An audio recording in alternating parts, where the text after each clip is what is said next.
It's time once again to slip into your camo, grab your bow, and join us out in the field for another episode of the Up North Journal, presented by PSE Archery.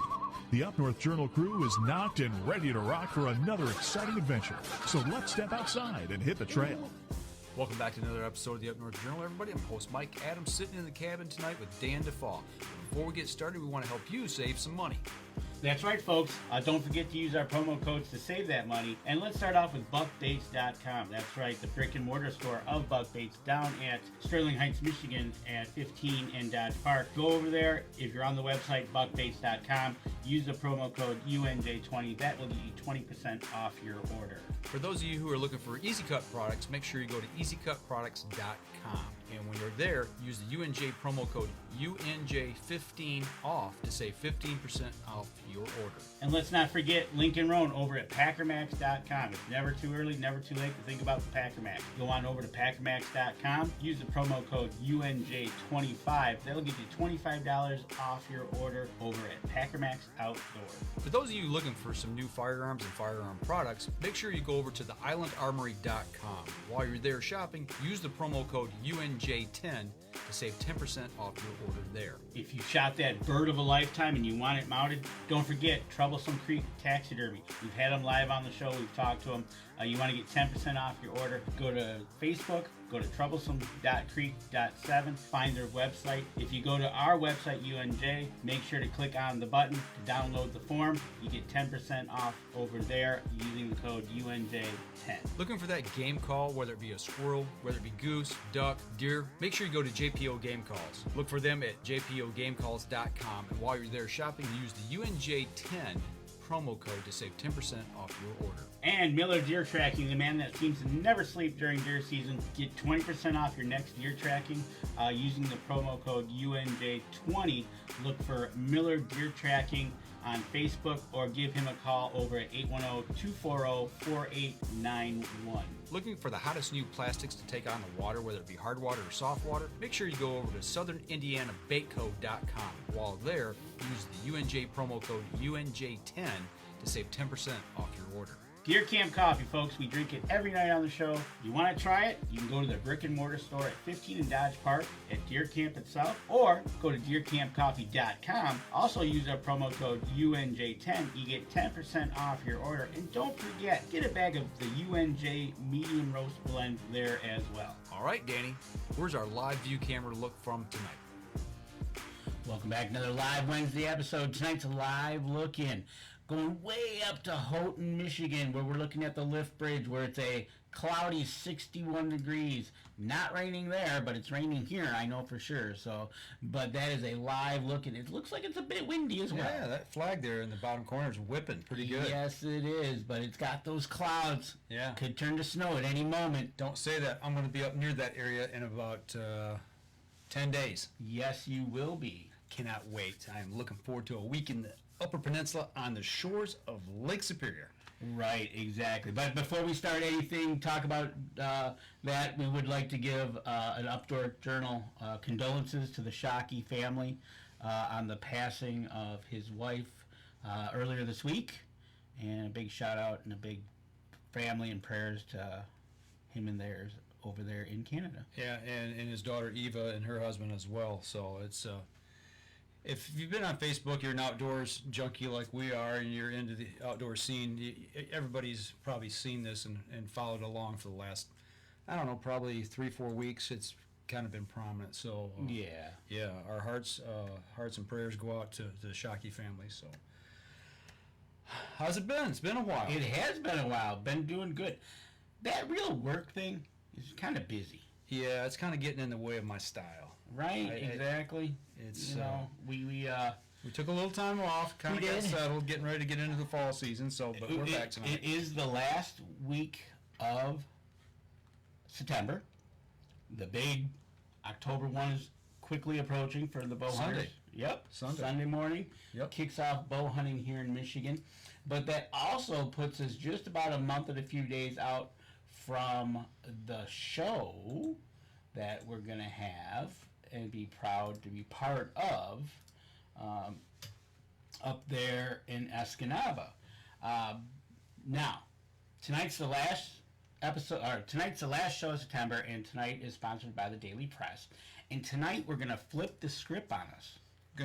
We're getting a script flipped? Yep, we're gonna flip our scripts. So we will discuss that as we go further. But besides tonight, we've got one more show to do with the Daily Press, and then we're looking at October 18th, and we're gonna have everybody, all the writers, or all the marketing people, I do believe, from the Daily Press on, and we're going to interview them and The talk whole about team? The whole team. All right. So it's going to be a free-for-all. You can't tell we've done this before, right? Right? But tonight, we got somebody on that's really special, coming all the way up from the Daily Press up there in Escanaba. We want to welcome Rachel Barnstrom from the Daily Press, one of their staff writers, to the show tonight. Rachel, thanks for joining us. Thanks for having me. It's good to be here. It's that time of year, fall is in the air. Before we know it, people will be, doing their fall fishing, their fall waterfowl hunting, deer hunting's coming. Up there in the UP, it's really got to be a busy time of the year for y'all. It's been busy since I got here. I arrived in May, and it's just been one event after another. In May, so you gotta tell us then, where did you come from? If you just arrived in May. So that's a complicated question, I guess. And you're not going to be expecting this answer actually, because I told you where I'm from, but that's not where I came from. Okay, do tell. So I moved here from London, UK. Okay. Wow. But I grew up on the East Coast, New Jersey. Okay. So, what was one doing in London? Well, not a whole lot, because I was there during COVID. Oh, okay. And that kind of restricted a lot. So, but what people do there is, because Europe is small and close together, people travel around a lot, it's not a big deal I did take, the train to Paris for the weekend, because it runs underneath the channel, and people will fly, you can, pay 30 quid and go for a weekend to, Bulgaria or something. That blows my mind, the proximity, Yeah. You think England, what's a big place, you think France, that's a big place, but really, if you look at Europe compared to other places, it's not that big. And like the U.S. is so massive, and you can tell if you look at a world map, right, or a globe. Like the U.S. is huge, and then you can drive. It takes 3-5 days to drive across the U.S. from coast to coast. Yeah. And people over there couldn't comprehend when I would talk about the drive from New Jersey to Michigan is 21 hours. Right. Because they won't drive more than a few, and that's the end of their country. Yeah, that's crazy. Literally, you are absolutely correct. You drive 2 hours here, and you've gone 2 hours in the same state. Over there, you've now entered a new country. So, with you coming from London, you said you got here in May. So far, what has been the most exciting or interesting thing you've noticed so far as we head into October? So you haven't. So we talked earlier, and you used to spend summers here. Did you spend winters here? Some, yeah. Okay, So, all right. So she's not gonna be surprised. Right. Okay. So now here you are. Right. So here you are now. You're in Escanaba, and what have you seen since you're now working here? So a lot of people do say, "Wow, that's a big change, from the cities to here. How'd you fit in?" But honestly, I knew what I was expecting, so I did slip right in, easier than I would have expected even. And people here are so, people are so friendly, and the accent is charming. It still hasn't lost its novelty to me yet. Well, I know I pick it up a bit. My sister points it out occasionally. If you stay here long enough, which you're getting pretty close, it'll just become part of your vernacular of talking to people and going, yeah, and you're gonna go over to the long O's. Yeah. Oh yeah. Gotta go get a pasty, eh? Yeah. But Being a writer for the paper, how is doing that job in a small, well, it's not really a small town, but it is the UP in Escanaba. But how being a writer for a paper of that has expanded what you're doing? So I love it. Okay, and I applied because it was the position was staff writer, and that is my background. I am a writer, but my background is creative writing. Okay. So I went to school in the Sioux, actually, at the other end of the UP, in Sault Ste. Marie, Lake Superior State University, and I studied visual arts and writing. So I took every writing class they offered, but that was, it was creative writing. I took nonfiction writing, playwriting, advanced creative writing, and then just, grammar and literature classes too, and then all the visual arts. So, I applied here and I gave them the stuff that I had, written in the past, and my editor's like, well, you clearly have, the skill, but do you have any journalism experience? Like, no. So I had to learn the style, but, because you can't embellish much, like, no adjectives, can't say, the exciting event. It has to just be the event, and then quote people on what they're saying, which is great because it means I get to talk to people, and covering all the stuff that happens in the county means that I'm being introduced to people who I might not have been exposed to otherwise, and learning about these worlds that I knew nothing about in a position where, like, I can ask questions without feeling foolish. I'm encouraged to, and then I learn more, and that's cool. And then I get to, put that into a way that the public can hear about and will, hopefully find interesting. If not, at least you're educating them, and it's fun. It's interesting.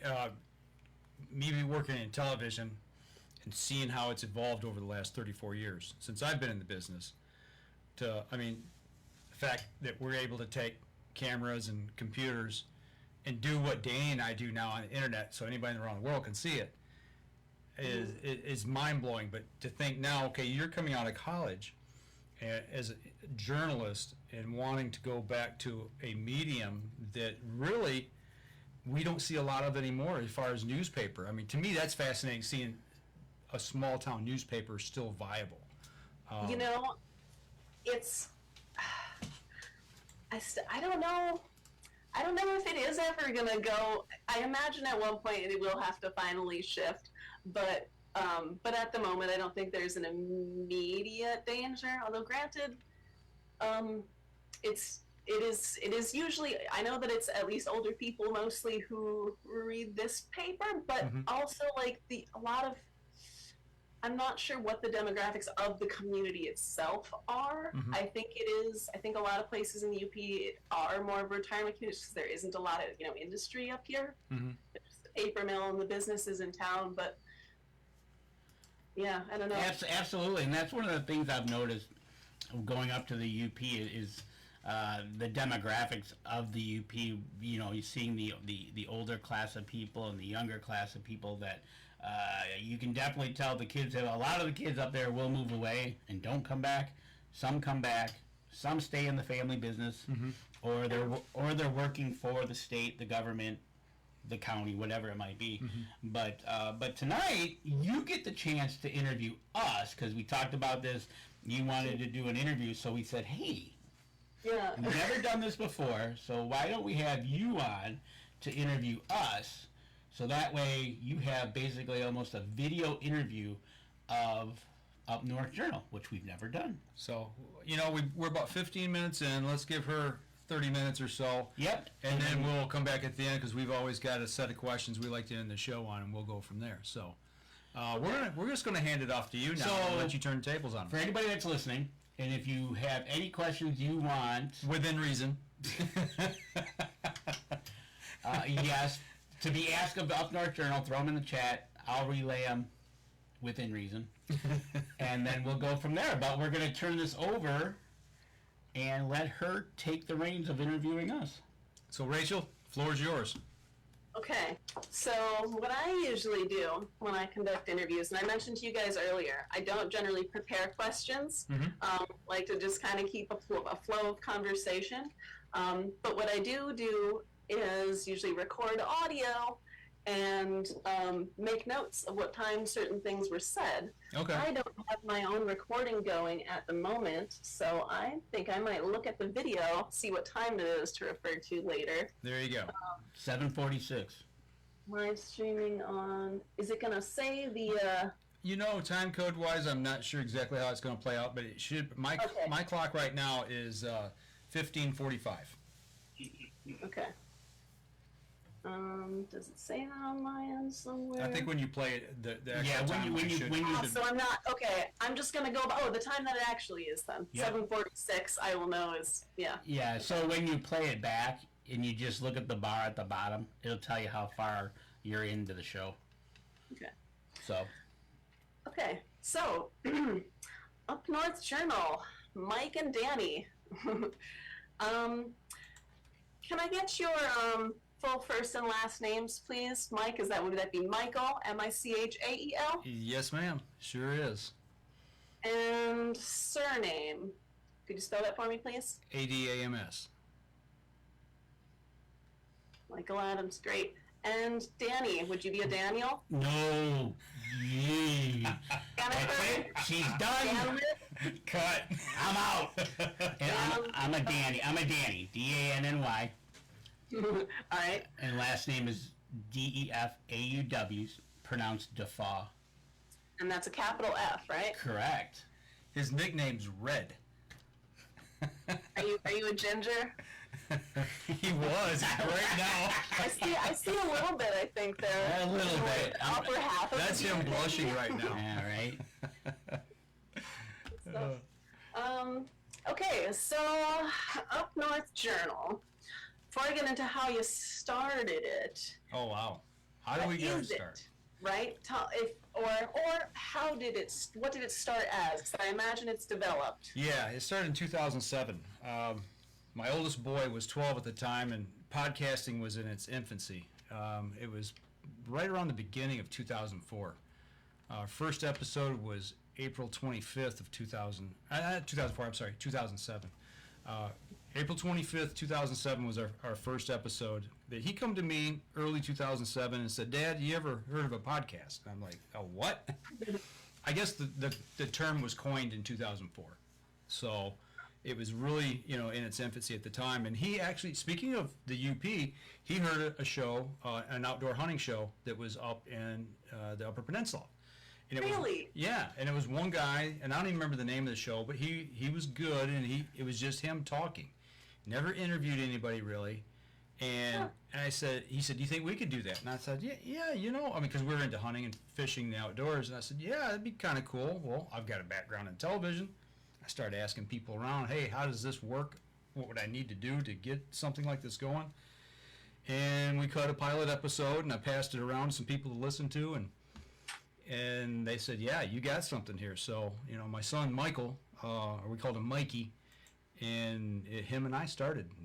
And the rest, as we say, is history. And Danny came on 2014. 2014. That's why Mike, he won't admit it, but he is also known as the godfather of podcasting, because basically he started Was one of the right. He started in 2007. And then carried. That is very early, and that's wild that you say the first one you heard of was out of the UP. That's Yeah. like I've never heard of it being a tech pioneer in any capacity. Yeah, and and he kind of faded off the scene. I don't know, after 100, 150 episodes, I guess. Tonight's 698 for us, so we're pushing 700, and It's awesome. So when it started, was the name always Up North Journal? Is that Yep. the name you went with? yeah, that it's always been the same name. The same intro music we've had since day one. Yeah, I think our name that we used for our pilot episode was called Daylight in the Swamp. That's kind of a opening day of deer hunting Okay. So that was the first episode, was about the opening deer opener? No, actually, I think we just kind of talked about what we like to do, hunt and fish and how we did it. Not a specific focus, just kind of the general. Yeah, and who we were, and why we were there. So, yeah. Cool. You said Daylight in the Swamp? That was our pilot episode, yeah. The name of the pilot episode, yeah. Yeah, and then we kind of worked with that, and when we actually launched, we went with Up North Journal. Cool. And then You said your son was a kid at the time? Oh, 12, yeah. He was, a 12-year-old kid who ran around with a bunch of grown guys hunting and fishing, he had a great time with it, but, honestly, he grew up with a bunch of guys, Yeah. So what did he go off to do? He's an electrician now. Still loves the outdoors. I got 4 kids, and every one of them love the outdoors. I've been fortunate enough that I was with my 2 boys and my 2 daughters when they shot their first deer. Wouldn't trade that for anything. I mean, it's just very emotional, time for me watching them kind of follow along in my footsteps. Right on. Nice. So Danny, so if you didn't join until 2014, the podcast had already been going for a while. How did you hear about it? What was your first exposure to Up North Journal? Oh boy. So Mike and I have actually known each other since 2008-9, and We met online. And that's no lie. But And that's unusual to do in those days. well, so I had moved to Fenton from Fraser. I moved up here, and big hunter. So I was in all the forums of hunting and whatnot, and we were talking on one, and this guy was talking back, and it ended up being about turkey hunting, and it's like, well, hey, you want to meet? And I'm like, okay, yeah, sure. And so it was kind of funny because now we really laugh about it, but at the time, each of our wives thought we weren't coming back. We were both going to meet a serial killer, and this was going to be it. Carved up in the woods. So it started off like that, but it was not to be. And yeah, it was a bromance, Mark Coleman. And I'll tell you what, that one of my bestest friends that have ever occurred is sitting right next to me since then. And like I said, I didn't come on board till 2014 because Mike went through a summer of hell, we'll just say, and we resurrected the podcast in his front room at a rental house, and it was ever since then we've been together, and you can't separate us because we fight like we're married. Yeah, it's almost like being married, tell you right? And it you must have a good rapport to be doing this. I think that's You know what?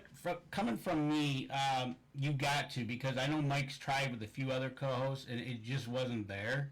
But me and him click, whether we're on air, off air, or whatever we're doing. Working at an event. Yeah, we feed off each other. He can read me, I can read him, and we just go from there. But since 2014, being a co-host of the Up North Journal is for both of us. You were talking about learning to meet people in the community.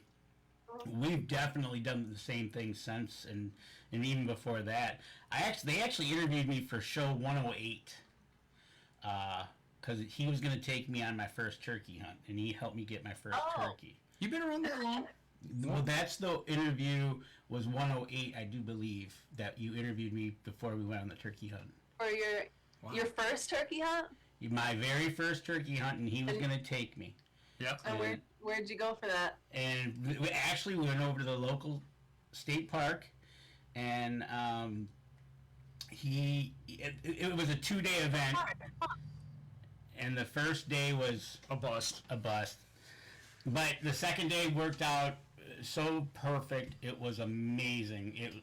It wasn't long, but it was awesome. Got my first turkey, and like I said, ever since that was when we were turkey hunting. But ever since I've been co-host, like I said, my best friend's sitting right next to me here, and we've just been going ever since. And we've met a ton of people, whether out here, like we met you. I talked to you last week. We meet you in video now tonight. You were saying that it's going to be cool to meet people like at the show at the expo who you've only spoken to on the phone or something, and you sounded really excited about it when you mentioned that on the phone, and I thought that was nice. One of the things that I was up there in July and I stopped at Blades. Blades Bait and Tackle right there. Blades great. Blade and Lacey, yeah. Yeah, so I stopped in, met them personally, and then. Like I said, ever since February, when we first interviewed Sarah to kick this off, every month we've been interviewing these different vendors. But in November, when we go to the show, we're actually going to have a 3-day event of talking to them, interviewing them, going live with them. Hope to see you there so we can go live with you and just make this event for the second year even bigger and better than it was last year. Now, there's been some gripes about the date, but it is what it is. But one of the things I've learned is when we meet people in the public, it is to see people's smiles on their face of a story of a successful hunt. Maybe it wasn't successful, or a youngster telling us their story of how they got a deer, bear, whatever, and a big smile on their face, and it makes you feel real good. It just, that's why we love doing this, is sharing stories. Is sharing Meeting stories. people. Right, and you're right, Mark Coleman. I do look up to Mike. Barely. Come on. Another short joke. Right? So, but yeah. Okay. Yeah. Good stuff. I have a couple questions. You mentioned at the very beginning of the show, you said something about real work. So this is, imagine a hobby of passion. So what are your real jobs? Mine is, I work at a television station. I've been there 34 years. I started out as a production assistant, and I'm a director now. Oh, cool. So yeah, I direct local news. Local news. Wow. Yeah. Huh. Interesting. I've never seen I don't know, camera video show or anything, and don't know what that would be like. You ever come down towards Flint? Let me know you're in the area, and we'll bring you in the station and let you watch. Flint. Don't drink the water. Don't believe everything you read about Flint. Yeah, it's one of the things. Yeah. I've lived here over 50 years. You know how the press is. Yeah. Yeah, right? We both work in it. So, Danny? So, I've been in the auto industry for 30 years. I've been in the last 23 at General Motors. In what capacity? My official title is I'm a stamping architect for side closures. Basically, you cut out the. So basically, what I do. What's that? The door panels or what? Close. I look at all the models coming up from right now 2025 to 2030 and beyond, and we see that we can manufacture the doors. So he's saving the world one door at a time. So how many? So like one. There's got to be one most common stamp, and how many different models of vehicle does that go on? So that is an interesting question.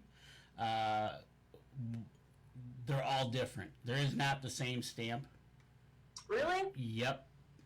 Chevy doors are Chevy doors. GMC are GMCs. Okay, but even still, that's different. Well, there could still be multiple models, right? Yep. They're the same door, but they'd have a different skin to them because they changed the model. So right now, every Chevy, every GM vehicle out on the road right now, I've probably okayed the doors to be on them. Okay. Now, don't blame me for anything, but send all inquiries to. Right. DeFaw at. So if there's a couple questions in the chat, I'll throw them at you, and if you want to ask them, you go right ahead. Okay. Oh, actually, I think I can see them too. Let's see. Okay. Oh my goodness. I'm not giving Never anybody mind. my It's social too security bad for number. me. That's not going to happen. that's-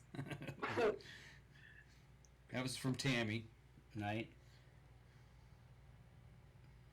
We are brothers from another mother.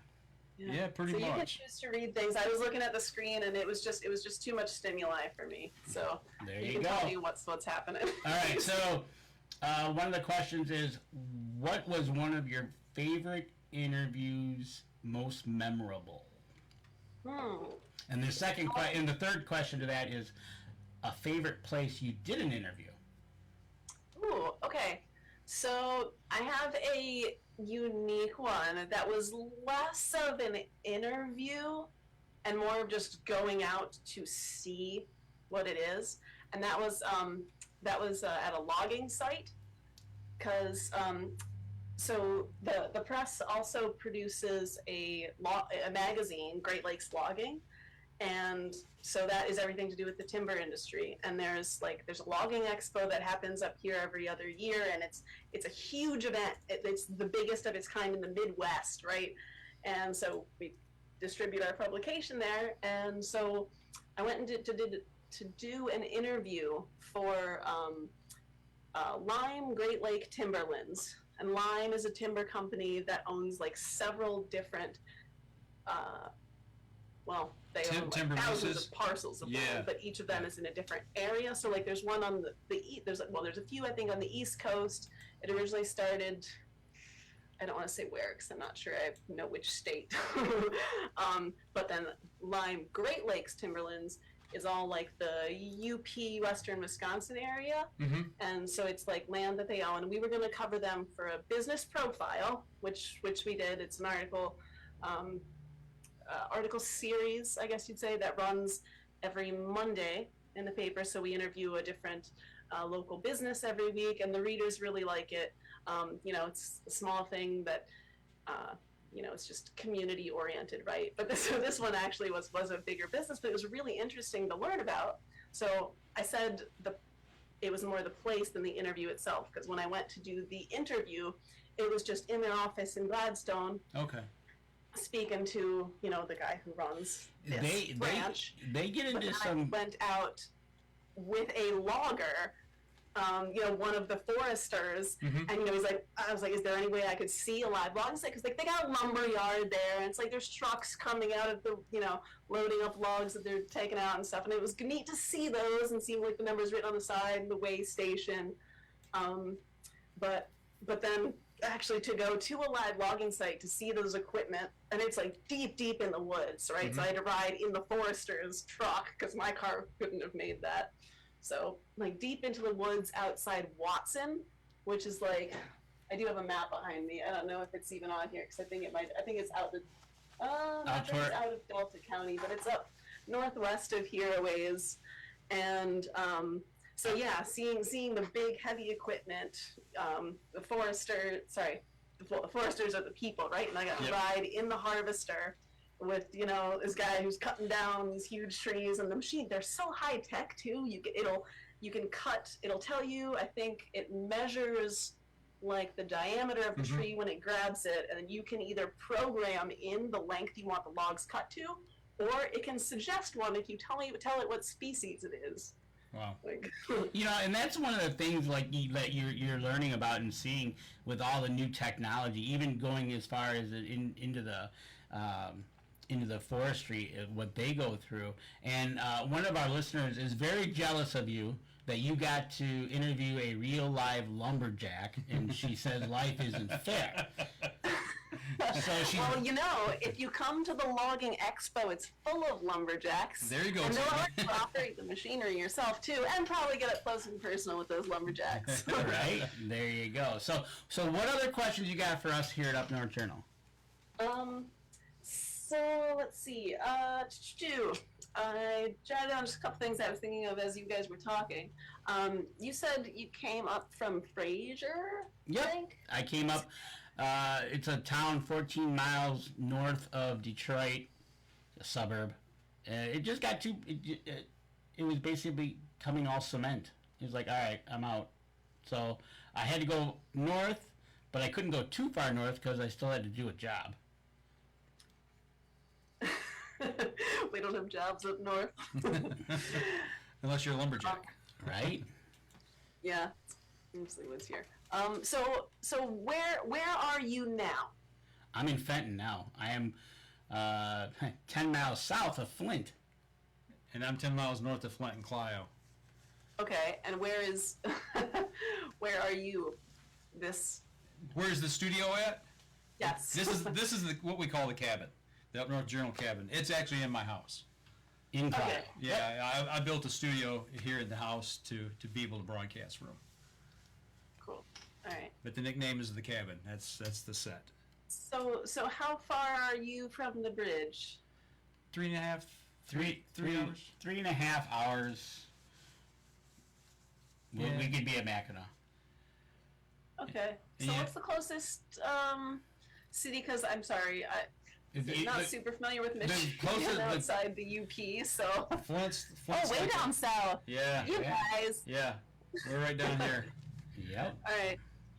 Yeah, we're south of Saginaw Bay, which is, right here in the thumb, in that area. So, yeah, we're Okay. I'm roughly 200 miles south of the bridge from where I'm at right now. Yep. All right. And compared to Detroit, and you said you were heading up north, I thought that was going to be a little bit further up north. So one thing you'll learn when you talk to people from down here, Us trolls. apple knockers, whatever you want to call us. The definition of being up north It's different for everybody. is literally different from everybody. Yeah. And so you have to literally ask them, where is up north to you? Because some will say the Z Bridge, Which is Zilwaukee Bridge in Saginaw. right? Or exit 190. Yep, that's where I say it starts. That's it. That's Or- the lad one. right? And then go from there, right? So when I hit Mackinac Bridge, I know I got 4 more hours to get over to Crystal Falls. Okay. Does that kind of put things into somewhat of a perspective for you? Yeah, it does. And I know, like you say, it's all relative. During the 4th of July, was at a sort of a, I guess it was a party. They were doing like a big fireworks display, and it was also a graduation party for like the grandchild of the people who were hosting this event, and that was up in the UP on the Stonington Peninsula. I have a map of Delta County behind me, and that's where we are. We're on the peninsula, so it was nice over the water, and people are chatting, and there's people that hadn't seen each other for a while, and there's this couple who's older, retired, and they're saying, well, somebody was asking them, did you go anywhere for the winter? Did you go south? And the wife started saying, no, we didn't go south this year. And the husband said, no, that's not true. We did. We went south to Menominee. There you go. So for them up there, it's the perspective is how far south is south. Almost as far south as Wisconsin. Yeah. So one thing is about Michigan is you can ask anybody where they live, and they can show you on their hands. Yeah. Right? Yeah, can't do that. Can't do that with Florida now, can you? No. No, it's shaped like a gun. They've outlawed that. Right. So we do have another question for you. Is Mark Coleman says, tell me about your shirt, please. I mean, it's pretty clear, isn't it? Come on, Mark. You know what the 906 is. I mean, if you haven't been to the Upper Peninsula, you haven't been up north. That's right. Exactly. So it's like... Yeah. 906 is the area code for the entire UP. And it's also, yes, that is 609. That's the gist of this shirt. But funnily enough, my number, our area code is 609. From Jersey? Central Jersey. So you got to give Mark a little slack. He is from Indiana. That explains a lot. Okay. So he's. So have you never been to the UP, Mark? I don't think he has. Or has he? I think in our discussions with him, I've never heard that he's actually went north. I don't think he's been that. I think Saginaw Bay is the furthest north he's might have been. Oh, well. At least here in the state of Michigan. I don't know. Maybe I'm wrong on that. That's right. I can't give you guys too much grief because I haven't really explored. Like I said, I'm not super familiar. I haven't explored a lot of. Well, you just got here in May, right? So you lived through a summer. You're gonna live through a winter, and then hopefully here in a little bit over a month we're gonna meet you. And you like you said, when we do interviews like this, you learn and you meet a lot more people and interesting types. Literally, that's how we met Mark Coleman. Was on here. Yep. And so he's part of our pro staff. Adam Wynn will be with us. He's part of our fishing pro staff on the team, so he'll be with us because we're going to be obviously talking about ice fishing up there at the UP Ice and Hunting Expo. Well, speaking of ice fishing and hunting and the outdoors, I mean, before the show started, we talked to you a little bit. You said you've done some kayaking, you do some cross-country skiing, but since you've been up there, you've only been there since May, so probably haven't had an opportunity just yet. But any aspirations of doing any hunting or fishing here in the great state of Michigan, up in the UP? If I'm honest with you, you're gonna laugh. I mean, no. Okay. I have been fishing, and I don't like it because I feel bad for the fish. That's honest, and we love honesty. So. Yeah, you got to be honest with it, right? And so, no, that's I don't think I want to. I had thought that I wanted to go hunting at one point. I was gonna get up early and go hunting. There's one time when I was in college, a couple of my friends were gonna go, and I was like, yeah, I'll get up at the crack of dawn. And then the crack of dawn came, and I was like, oh no, just because it was so darn early. Staying up on Feather Ridge, right? On Feather Pillow, right? In our comments, we've got Scott Bast on here. He says that we show Wisconsin the same way. Door City is in the thumb. So, okay, I wanted to refer to Door County in a story that I was doing about the monarch butterflies, because they fly south from here. It's a huge, migration stopping point, the Stonington Peninsula, on the monarchs on their way south. And from here, from the Stonington Peninsula, they head south towards Door County. And I wanted to refer to that, and I asked somebody, do they say the thumb? Because Wisconsin also looks like a mitten. I was like, do they say the thumb? Can I say they fly south to Door County in the thumb of Wisconsin? And, and they were like, no, I don't think so. Michigan's got the mitten. Right. Michigan's got the mitten. They don't have a mitten. I mean, it would be easy, it doesn't look quite as mitteny as Michigan. It's not the thumb is way too skinny. But if it helps to point out where you are, if you're trying to tell somebody, I can see it. I can see it being used. Okay. I can also see a block of cheese being used. Exactly. That's a sore point between people from Wisconsin and us Michiganders. Right?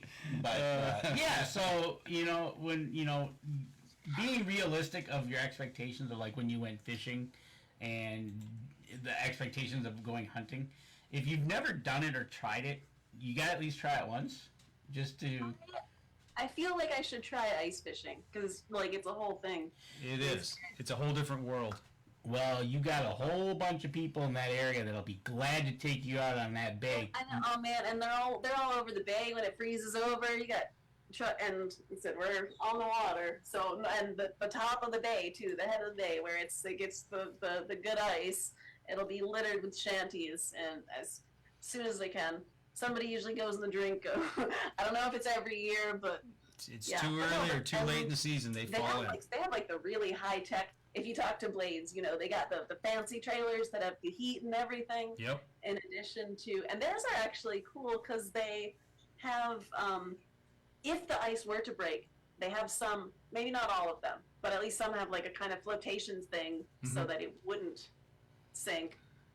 There you go. That's always good. Kind of insurance against, going under completely. Right? Well, it's funny you mentioned stuff like that. Danny and I, we took a bunch of guys up from down south. Oh, this would have been 10 years ago. At least.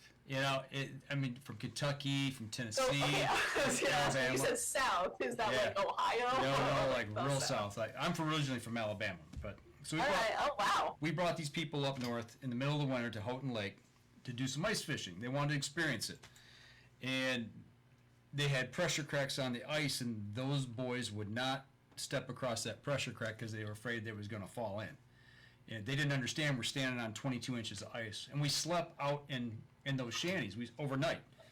People driving cars, and it blew their mind. Houghton Lake area. Is that shallows there too, or It's pretty shallow. It freezes pretty quick. Yeah, it gets pretty thick. because like that is an area. If it's shallow anyway, Mm-hmm. I wouldn't be as worried. But I have heard that like lake ice in more open areas, certainly like in Chicago and stuff, where it freezes over. They said you do not want to step on lake ice. It is not safe. And lake because like it's all been pieces that have frozen and then Yep. broken up and then washed against each other and frozen again, but you don't know where the air pockets are, and Yep. so that like it wouldn't take much to crack it, and then you fall through and. Yeah, big water ice. Yeah, that's a whole other story.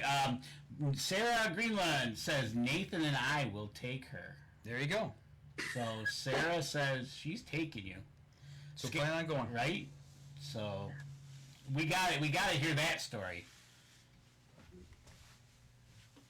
And where are they? Do you know Say- these people? Oh yeah. So we Is that Sarah Nathan from Blades? that's Sarah from the press. Oh, from the press. Yeah, that's your Sarah. That's your Oh, Sarah. Sarah Mackey? Yep. No. There you go. Okay. Yeah, she's watching the whole interview. So Yeah. yeah. So one of the questions that was asked, that a good one to ask for us would be, Okay. what was one of our favorite interviews? What was one of your favorite interviews? Yeah, that's a good question. I was You go first because I got to think about it. Right, I got that- about 3 or 4 I got to choose from. There's been so many. I don't know if it was. You know what? I'd take that back. Probably there was multiple interviews we did. Episode 500 Well, it was the episode. Yeah, it was 500 because it was at the ATA. at the ATA show in Indianapolis. We got. We had so many people on that day. It was incredible. It was our 500th episode we did from the Archery Trade Association show floor. in the PSC booth. We were in the PSE booth, and we did episode 500, and we had the owner of PSE on, Pete Shepley.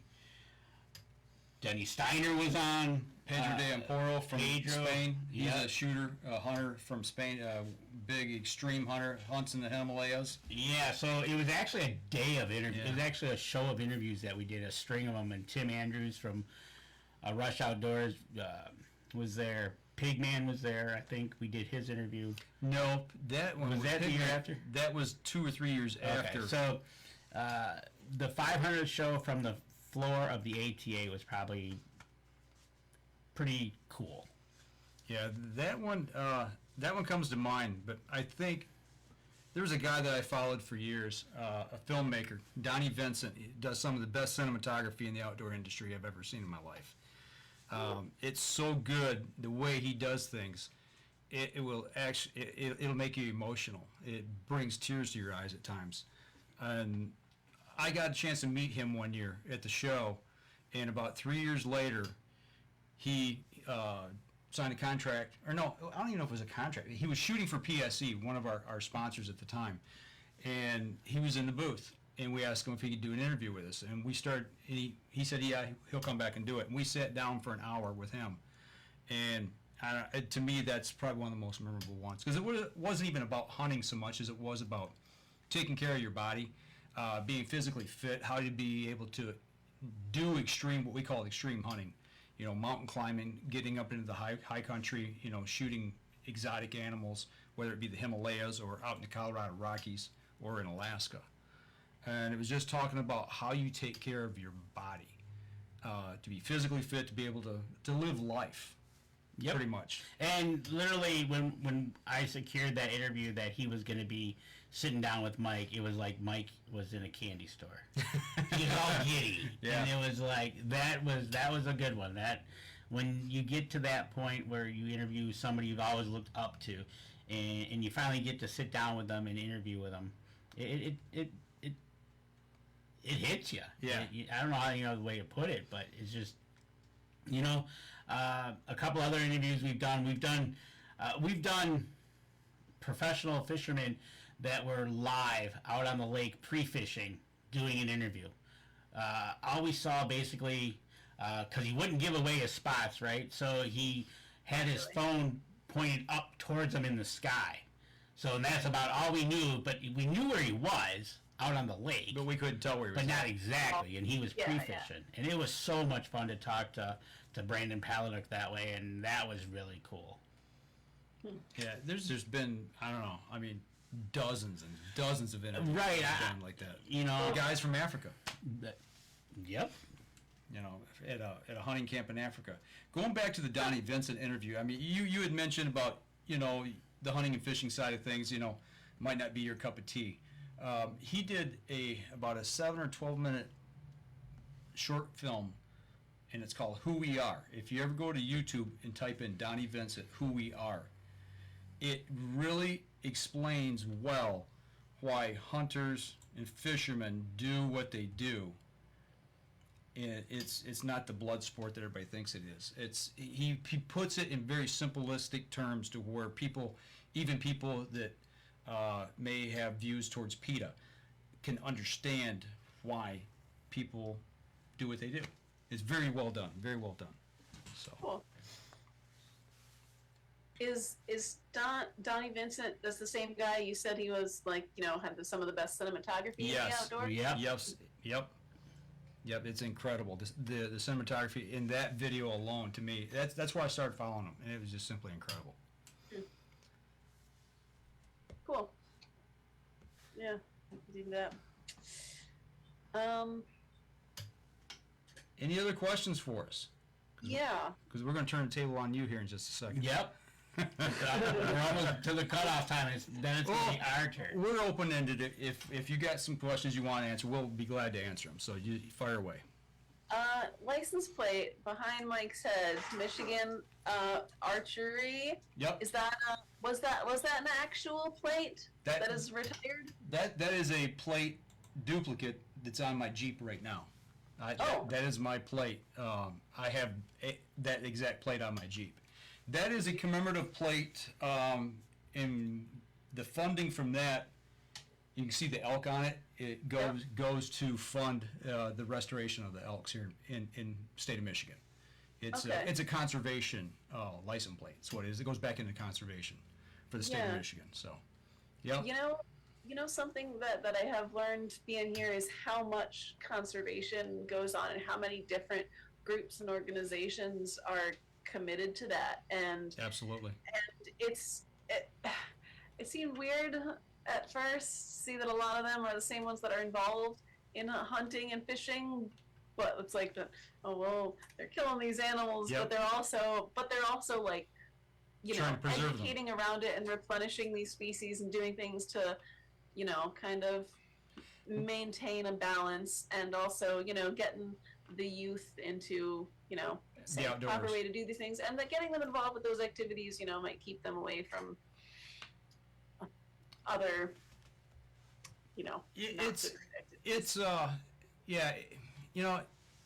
people. I have people ask me that all the time. It's like, well, why do you love the animals so much and then you hunt them? And it is kind of hard to understand that when you say the conservation side, but us as outdoorsmen or conservationists, we do love the animals. I feel like it's our responsibility, if we are going to hunt them, that we also need to promote the species as well, make it the healthiest and most viable that we can, with habitat, with taking the sick ones out, shooting the right ones to make sure that there's not an overpopulation, that people aren't hitting them with cars, because there's nothing that irritates me more, not irritate, but it saddens me, I should say, is to see deer getting slaughtered on the highways. Not only does it tear up people's cars. It could kill somebody, but to see those animals wasted in that way, to me, it's just heartbreaking. You know, and you just did a big show about it too, logging. Yeah, logging is a huge habitat. And the thing that the foresters say is their goal is that we never run out of trees. Yeah. So they're doing very sustainable. Like they don't clear cut anymore. Well, I don't know. Maybe some places still do, but they thin a lot of the time to a Select certain cutting. amount. Yeah. But the forests do need purging too. Some Yes. species can't to grow in. Yep. And then an example that kind of shows both the wildlife and the both the flora and the fauna side of things. White oaks obviously all species kind of do well under different conditions. Mm-hmm. White oaks, there are a lot of them, but it's hard for them to reproduce for a few reasons. One, because they need more sunlight than other species. So if there's a lot of shade, it can get, and also, even though there are a lot of acorns, there's a ton of deer. Mm-hmm. So anytime new saplings, start to sprout, they get chewed up by deer immediately. Yep. So when the people at the National Forest Service were telling me about the white oak problem, they were saying, so we need to encourage deer hunting, get down that population. Yeah, absolutely. And then also another thing about that particular species, because it's an example of both. The white oak also, because it does better in more light, it helps to do controlled burns. They're also more fire resistant than certain other kinds. Absolutely. Yep. Yep. And strangely enough, you talk about that kind of stuff with fire. I being on the conservation side, I've taken classes on controlled burns and forestry and things of that nature, and deer habitat management and deer management, because we do care so much about not only just the animals, but we do care about the forest as well. And it's all goes hand in hand. The phrase that I've heard is prescribed burn. Yep, prescribed. Yeah, they write a prescription. Yeah, they write a prescription for a burn. It's like getting a prescription to help take care of a disease or manage a disease. Yeah, Not that it's they're diagnosing disease. what the issue is that could be resolved, and here is the thing that is targeted to fix it, rather than just Yep. controlled implies kind of less knowledge about Yep. what's surrounding that. Yeah. We talked to a DNR fisheries biologist out of the Escanaba, and that's what he prescribes. He prescribes what fish are to be planted where and when and how many. There you go. Yep. So Sustainable. Yeah. The word you chose earlier, sustainable, is key, to any habitat and species, I think.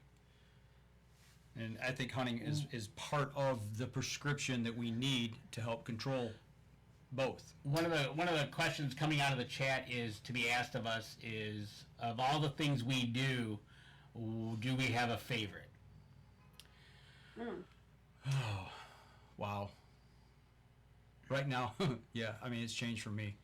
I gotta say my favorite outdoor adventure or activity right now to me is big water kayaking.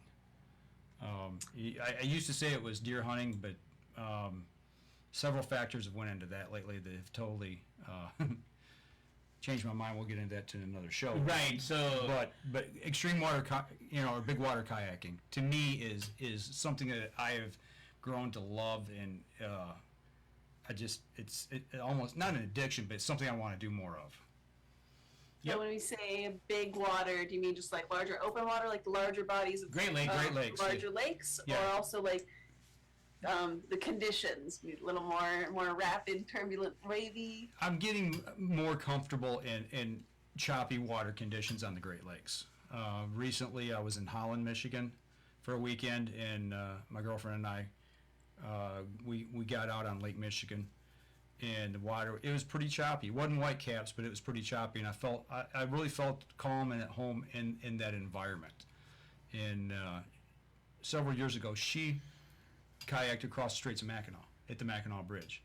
Oh, Something I haven't done yet, and that's Wow. something I want to do. So that's a goal of mine here soon. So yeah, that's what about you, Danny? So mine is still in the hunting. It's taking a first-time person out and seeing them successful. The latest being, I I took my fiance at the time. We took a pre-honeymoon trip. We went to Africa. I hunted Africa. She had never shot a rifle or hunted in her life.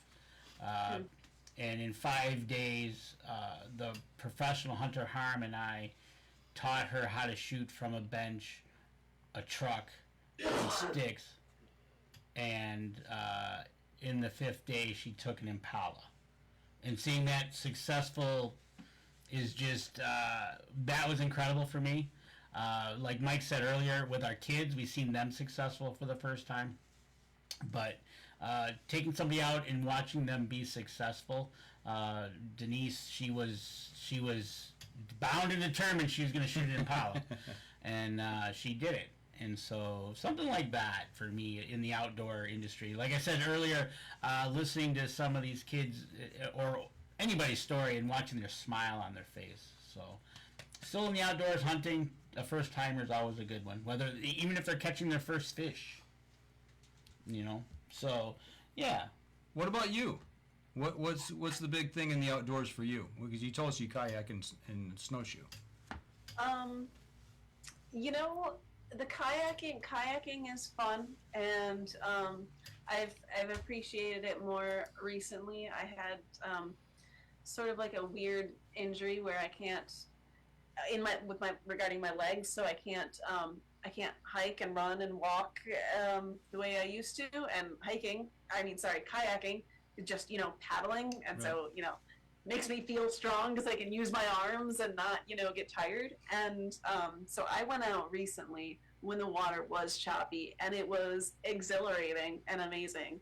I still felt safe because it was in the bay, and I didn't go out too deep because it's shallow here for a while. So I know that the water was never over 4 feet max, but there was a small craft advisory, So, shallow water means big waves. there were white caps, and I was getting splashed, and I had originally planned on going back when I got tired.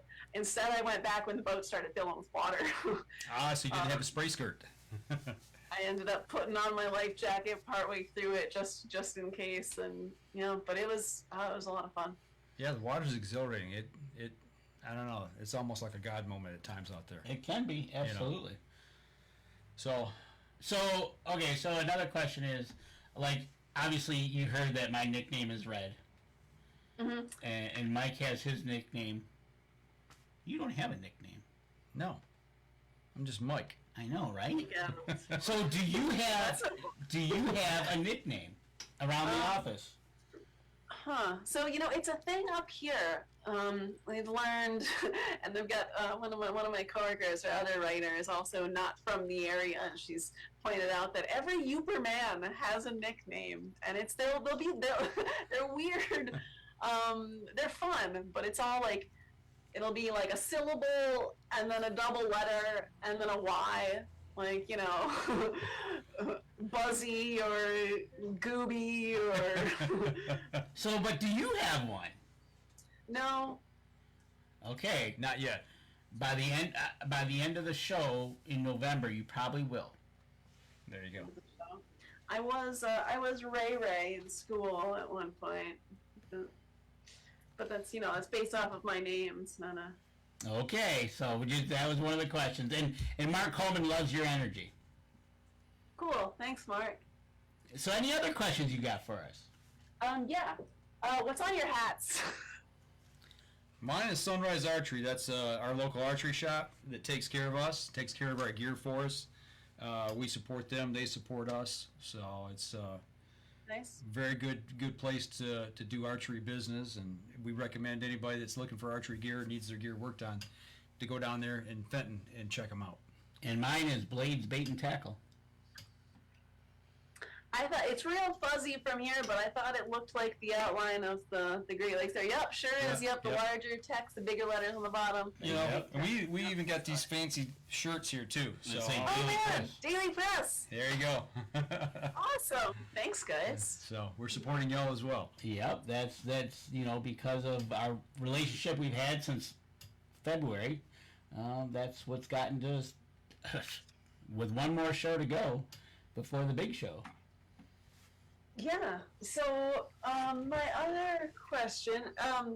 So I want to say, who are you looking forward to meeting at the expo? But I don't know if I want to put you on the spot to name, one Mainly or a few people. the people that we've met, in the last 6 months here doing the interviews with, just like you here, you kind of grow a rapport talking to somebody, and you want to be able to put a name and a face together in person, and just have a conversation, a good time, and swap stories. Kind of like what we're doing here. Yeah, I think that's one of the biggest things looking forward to the show is we've talked to a lot of people, and then finally getting that chance to meet them and be with them for a little while and just make that whole connection. We've been building this up for months now, and then we're going to come up there and meet all you guys up there, and it's going to be fun. Oh, and Tammy Delk wants to meet the Lumberjacks. Big surprise. Right? Well, I'm sure there's some overlap. Yeah, come on up. Okay. Right? All right. Next question.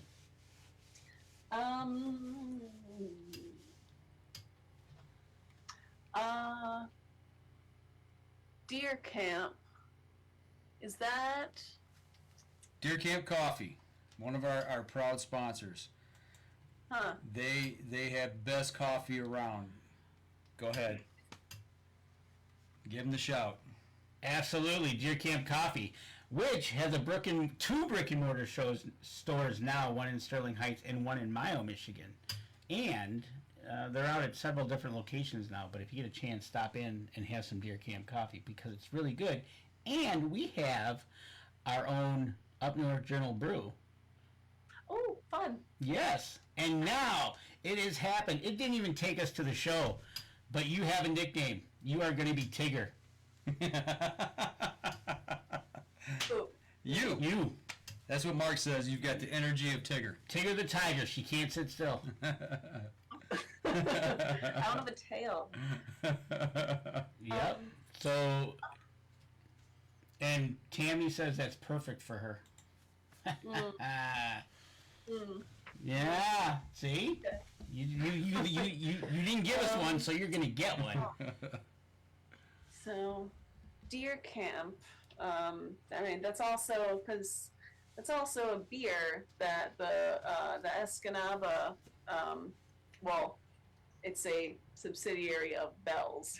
That's a story for another time. That is a story you want to ask us. Well, we're having some barley pops in Escanaba. Off the air. Yeah.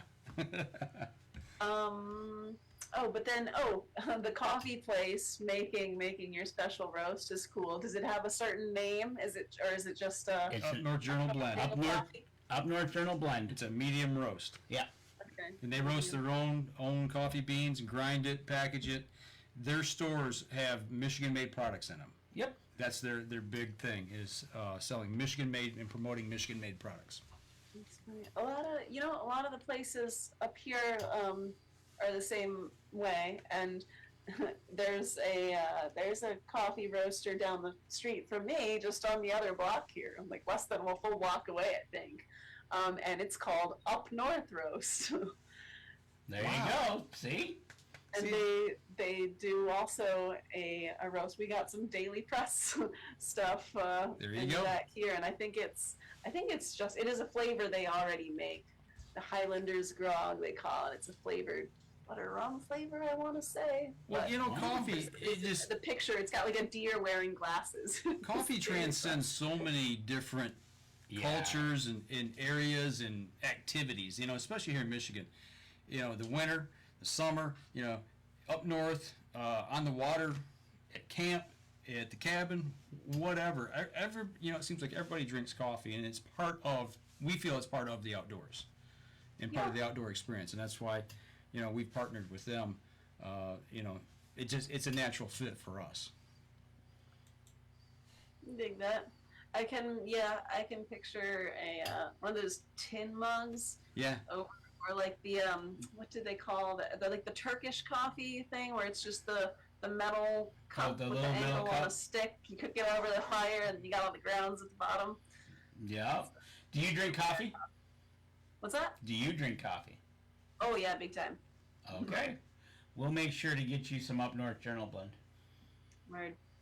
I would enjoy that. I better get Sarah some too. You better get everybody up there, so. Right? Better come with a truckload. Maybe we can trade. We'll give you some Up North coffee. There you go. And that's another thing.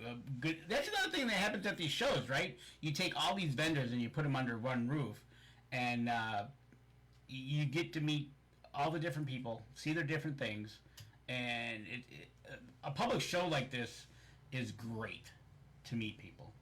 And it's great for the local community. It's great for local vendors, for the outdoors. I mean, it's a win-win-win. So, for everybody, we're looking forward to it. Absolutely. And it's free for the public to attend. That makes it even better. People can come and do some shopping. Like a lot of these vendors are gonna have things that are not just geared toward ice fishing. Oh no, there's gonna be pretty much whatever they carry. If they got booth space, you'll have and we do have some interesting vendors coming, and a lot of it's all something to do with the outdoors, but different people specialize in different things. We got a couple young entrepreneurs, like kids who started making lures and stuff, and now they're fully fledged businesses. Yeah, it's amazing what COVID did to some people. It made them very wealthy. Right. Anything else you got? I think that's pretty much all the stuff I had jotted down. Okay, good. He's been waiting. It's now our turn. We got 4 questions for you. It's really easy. 4 questions, real easy. So, Rachel, you're going to go do an interview, so you got to jump in your car and you're going to head off across the county, and you're going to go interview some more loggers. Yeah, you're going to go over to Van Oss Logging, who did my property up there. You're going to interview him, but on your way there, you're listening to some music, or you're listening to the radio. What are you listening to in the radio? So it's one of the local radio stations that plays classic rock, and I wish they would mix up their playlist a lot, because I feel like I've heard the same few songs.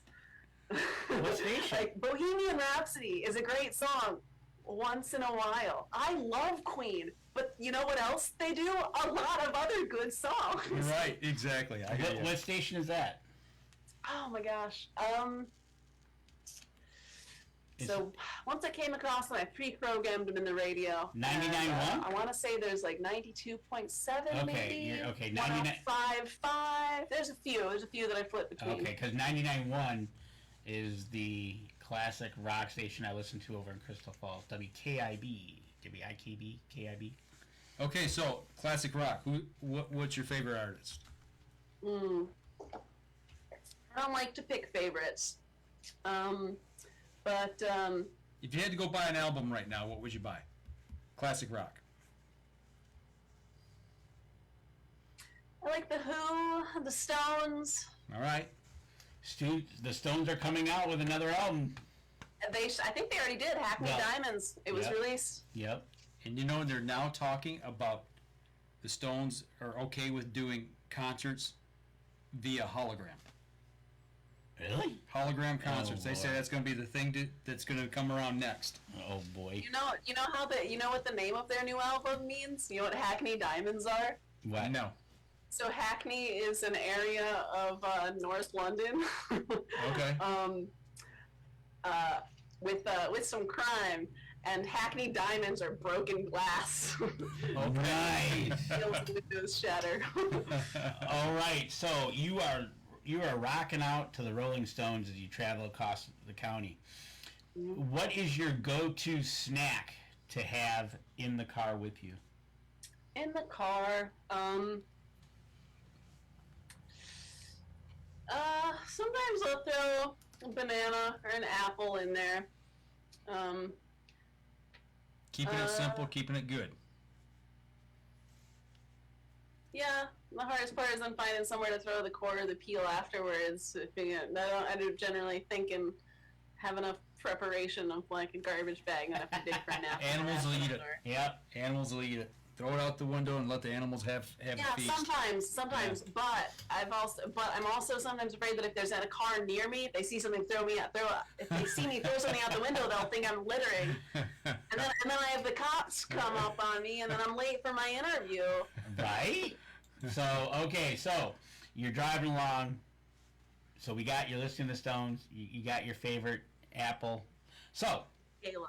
here we go. There you go. Oh, Gala. There you go. Good one. All right. Mike and Dan are going to come over for a meal. And you're going to prep us a meal. What would be the go-to meal that you say, Mike and Dan, you got to have this?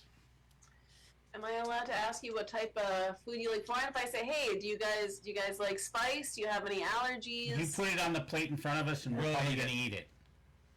Okay.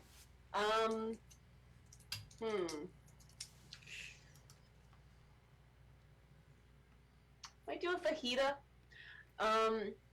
Because then we could make up the chicken and peppers and onions, and make that in a skillet, and then you can have a few sides. You can choose what to let you build it yourself. Get the tortillas, and then you have lettuce, tomato, salsa, guac. You can choose which of those things you like. Put a little spice in it. There you go. Heat it up a little bit. Yeah. A little I sour like spicy, cream. but not everybody does. Oh, yeah. Well, spicy, yes. Not sweating spicy. I would like to taste the food. Right. Okay, so you made us a meal. It was fantastic. Now we sit down after, and you're going to tell Mike and Dan a story that comes to you that resonated within yourself, that said, yeah, I got to tell other people about this story. And what would that story be to Mike and Dan? I don't know. Is it It could be an outdoor story. Outdoor. It could be an experience that you had at some point in your life. You were stuck over with you. you were over it in Paris. You were at the top of the Eiffel Tower. Eiffel Tower, and you I hogged the I Louvre. think that thing's ugly and dumb. Wow. I love honesty. Right? Woo! So she oh my did gosh. throw a loogie off the top of that thing. What story would I be telling you? I'm sure something would come up, but I don't know, man. We won't hold your feet to the fire. Right. If you can't, Yeah. we'll give you till November There you go. when we meet you in November. Okay. But you did get a compliment from Mark Coleman, an old soul and a young person. There you go. Oh, Tammy says, just remember, this is a family show. Right. For a story, yeah. Right. Yeah, that's the problem. Right? But anyways, but you think about it, we'll get back on it, Okay. and we'll maybe that when we do a live interview, we catch you at the show. That's what maybe if we can remember, that's what we'll do. Okay, I'll try. Okay, that gives me time to gear up, I suppose. Right? But have you got everything that you want to get out of Up North Journal? My last question for you guys, and I guess especially Mike, since you've been doing this the longest, Sure. would be, what changes have you seen? What kind of growth have you experienced? So that could be either, something that has changed because of how technology has adapted over the time, or just you expanding for some other reasons. I guess a big Yeah. over the course of the last, almost. I could probably allude to both. I always make a joke back when we started podcasting. We did it with the 2 tin cans and a string, the old telephone string type thing as kids. But I never dreamed it would be like this. That we'd be doing live broadcasting. I mean, it's simple broadcasting, but it's still broadcasting to a live audience across not just locally, but across the world. To me, that blows my mind. With the internet and what we can do with it. Taking some computers, some mixing boards, and a couple cameras and lights, and bang, we kind of got TV now. So that's it's come leaps and bounds from when we first started. Me as a person, my philosophy in the outdoors and what I thought hunting has changed. several Really? times. Yeah, it's changed several times. You know, I started with my dad growing up in hunting, and then evolving from what I call old school hunting to what I call modern hunting now, with, you know, using certain electronics, you know, trail cameras, range finders. You know, there's things that we use in the outdoors that we never ever dreamed that we would have in, you know, back in those days when I first started. The equipment, as far as the hunting equipment, guns and bows, have evolved so much. And then me as a person, the people I've talked to, you know, have really given me a lot of insight into my own growth, as far as what like I said, what I thought hunting was and what I feel like it is now. And I've almost really come back kind of full circle. You know, I understand the land management, I understand the species management of it, I understand why we do it. But ultimately, all that aside, what I do now, I do for me and my pure enjoyment of the outdoors, whether it's hunting, whether it's camping, whether it's kayaking, hiking, snowshoeing, whatever it is, or just simply taking a walk and enjoying a sunset, you know, what God's provided for us to be able to see outside. To me, is just simply incredible. And it's something that's so simple that most people miss it. They look past it. And to me, the things that have happened in my life in the last 5-6 years, since 2013 really, you know, I lost a home twice in 1 year. Sorry. It happens to people. I'm fortunate. I rebounded from it. You know, long story short, my wife walked out on me and the family, and I rebounded from that. And it's taught me that no matter what you surround yourself with, there's only one person in the world that can really truly make you happy, and that's yourself. And that's what I choose to do. So, and I don't make any excuses for it. I don't apologize for anything that I do now. And at my age, I look forward to the rest of my life. If it's tomorrow's the last day, or if it's 50 years from now, my goal is to be able to live my life to the fullest and be happy doing it. So, yeah, I don't know. Yep, nope. One of the best things ever is, and like you said, people miss this, is a sunrise. Yeah. In the fall, watching it come up over the trees, that orange glow, going from pitch dark to an orange glow to an early morning sunrise. Throw an animal or two in there, or a snowfall. Just looking at yourself. It's also a good way to decompress, walk through your mind. Mike and I have kind of lived a similar life path within the last few years. Mm-hmm. Yeah. So, but like I said, it's one of those things, we do this out of passion, and it's passion that we enjoy, and like you said, it's more for us than anything. It's our therapy. Yeah, you know, people say, "Oh, it's a way of life." It's more than that. You know, it's in my DNA. Yeah, right. You know, I mean, seriously, it really is. I was born and raised in it, and you know, one day I'm going to die in it. You know, and hopefully, whatever legacy I've left, my family carries on. So that's it. That's deep.